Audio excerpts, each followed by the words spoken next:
ಮಾನವನೇ, ನೀನು ಸೋತಿದ್ದೀ ಎಂದು ಯೋಚಿಸುವ ಕ್ಷಣವೇ ನಿನ್ನ ನಿಜವಾದ ಸೋಲು. ಜೀವನದಲ್ಲಿ ಸಮಸ್ಯೆಗಳು ಬರೋದು ತಪ್ಪಲ್ಲ, ಆದರೆ ಭಯಪಟ್ಟು ನಿಲ್ಲೋದು ತಪ್ಪು. ಅರ್ಜುನನಿಗೂ ಭಯ ಬಂದಿತ್ತು, ಅವನ ಕೈ ನಡುಗಿತ್ತು, ಮನಸ್ಸು ಕುಗ್ಗಿತ್ತು.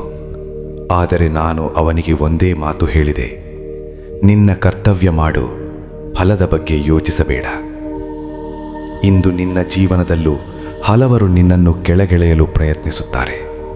ಕೆಲವರು ನಿನ್ನ ಕನಸುಗಳನ್ನು ಹಾಸ್ಯ ಮಾಡುತ್ತಾರೆ. ಇನ್ನು ಕೆಲವರು ನೀನಿಂದ ಆಗಲ್ಲ ಎಂದು ಹೇಳುತ್ತಾರೆ.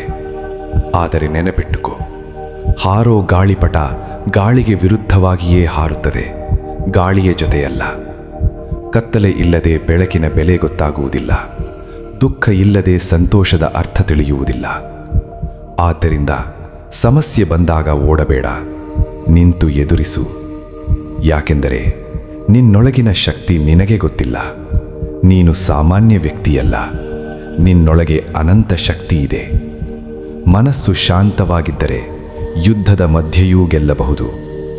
ಕೋಪದಿಂದ ತೆಗೆದ ನಿರ್ಧಾರ ಜೀವನವನ್ನೇ ಹಾಳು ಮಾಡಬಹುದು. ಆದರೆ ಧೈರ್ಯದಿಂದ ತೆಗೆದ ಒಂದು ಹೆಜ್ಜೆ ನಿನ್ನ ಭವಿಷ್ಯವನ್ನೇ ಬದಲಾಯಿಸಬಹುದು. ಆದ್ದರಿಂದ ಇಂದಿನಿಂದ ಅಳುವುದನ್ನು ಕಡಿಮೆ ಮಾಡು, ಪ್ರಯತ್ನವನ್ನು ಹೆಚ್ಚಿಸು, ಭಯವನ್ನು ಬಿಡು, ನಂಬಿಕೆಯನ್ನು ಹಿಡಿದುಕೋ. ಯಾರೂ ನಿನ್ನ ಜೊತೆ ಇಲ್ಲವೆಂದು ದುಃಖ ಪಡಬೇಡ. ನಿನ್ನ ಸತ್ಯದ ಜೊತೆ ನಾನು ಸದಾ ಇರುತ್ತೇನೆ. ಯಾವಾಗಲೂ ನೆನಪಿರಲಿ, ಸಮಯ ಎಲ್ಲರನ್ನೂ ಪರೀಕ್ಷಿಸುತ್ತದೆ, ಆದರೆ ನಂಬಿಕೆ ಇರುವವರನ್ನು ಎಂದಿಗೂ ಸೋಲಿಸುವುದಿಲ್ಲ. ಧರ್ಮದ ದಾರಿಯಲ್ಲಿ ನಡೆಯು, ನಿನ್ನ ಗೆಲುವು ಖಚಿತ.